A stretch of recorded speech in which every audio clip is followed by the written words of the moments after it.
আসসালামু আলাইকুম বন্ধুরা, স্বাগত আমার এই বাংলা রান্নাঘর উইথ শেরিনার চ্যানেলে। দেখুন, আমি আজকে খুব সুন্দর একটা এই বর্ষা বাদলার দিনে একটা সুন্দর রেসিপি নিয়ে চলে এসেছি। কার কার এই মাংসটা খেতে ভালো লাগে দেখবেন। আর এই রান্নাটা এত সুন্দরভাবে রান্না করব কি বল, আপনারা দেখুন কিভাবে রান্না করি। প্রথমে তেলটা দিয়ে পেঁয়াজটা লাল লাল করে ভেজে নিতে পারে, আদা রসুনের পেস্টটা দিয়ে দিয়েছি, দিয়ে তারপরে আমি রান্নাটা চাপাবো, একটু আদা রসুনটা কষিয়ে নেব। আর একদম গ্রামের খাঁটি যে সরিষার তেল, সেই সরিষার তেল দিয়ে রান্না করব। আর এই গ্রামের খাঁটি সরিষার তেলের স্বাদই আলাদা বন্ধুরা। এই স্বাদ যে একবার পেয়েছে অন্য তেল খেতে ভালো চাইবে না। অন্য তেল হয়তো দেখতে অনেক ফ্রেশ, কিন্তু ওতে ফ্রেশ থাকলে যে ফ্রেশ ফ্রেশ যে ওর ভিতরের যে ফ্লেভারটা ফ্রেশ, সেটা কিন্তু নয়। ওটা অনেক ভেজাল থাকে, আর এটা কোনো ভেজাল থাকে না। ভেজাল ছাড়াই তেলটা পাবেন। আর এই তেলটা দিয়ে মাংস রান্না করলে সবাই হয়তো তেলটা পান না। তা আপনাদের বলতে পারি, আপনারা যেখানে ঘান ভাঙান বা সরিষা কিনে ভাঙিয়ে নিয়ে এই তেলটা ইউজ করবেন, অনেকটাই ভালো হবে। আর কটা জিনিসই বা আপনারা ফ্রেশভাবে ইউজ করবেন, যতটা করা যায়।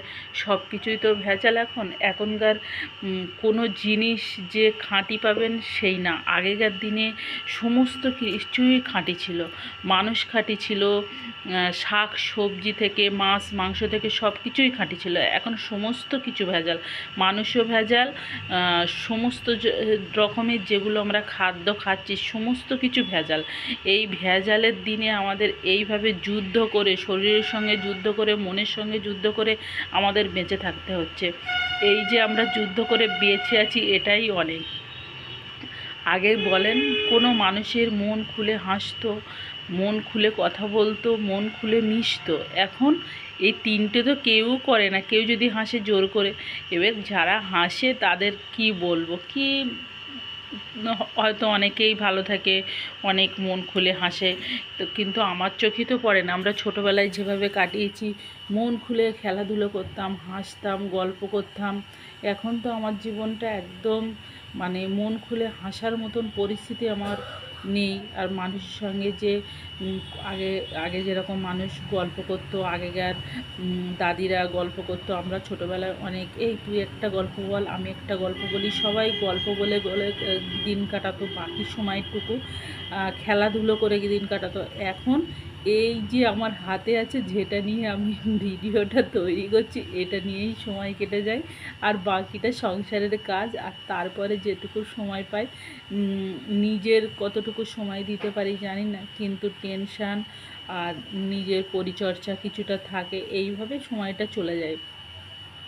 আগেকার দিনে এত কাজ ছিল না, এত খাওয়া ছিল না, এত কিছু ছিল না, কিন্তু আগে কাজ হয়তো ছিল, কিন্তু এতটা এইভাবে যে এই ধরনের কাজটা ছিল না। তখনকার কাজের ভিতরে একটা ছিল, খাওয়ার জন্য মানুষ পরিশ্রম করতো, অনেক কিছু করতো।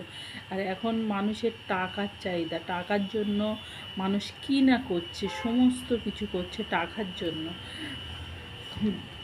মাংসটা এইভাবে রান্না করে চিকেনটা খেয়ে দেখবেন। এই রান্নার পদ্ধতিটা আজকে আমি জিরে মরিচ ছাড়াই রান্না করছি। ভাজা জিরে মরিচটা ইউজ করব, যেহেতু আমার কাঁচা জিরে মরিচ ছাড়া আমার মাংস রান্না করে খেতে ভালোই লাগে না। কিন্তু আমি আজকে এইভাবে রান্না করলাম বন্ধুরা। এই রান্নাটাও খেয়ে দেখবেন, খুবই ভালো লাগে, খুবই ভালো লাগে। আমার তো দেশি মুরগি কাঁচা জিরে মরিচ আলু দিয়ে যে রান্নাটা, ওই রান্নাটা খুবই ভালো লাগে। ভালো থাকবেন, আল্লাহ হাফেজ।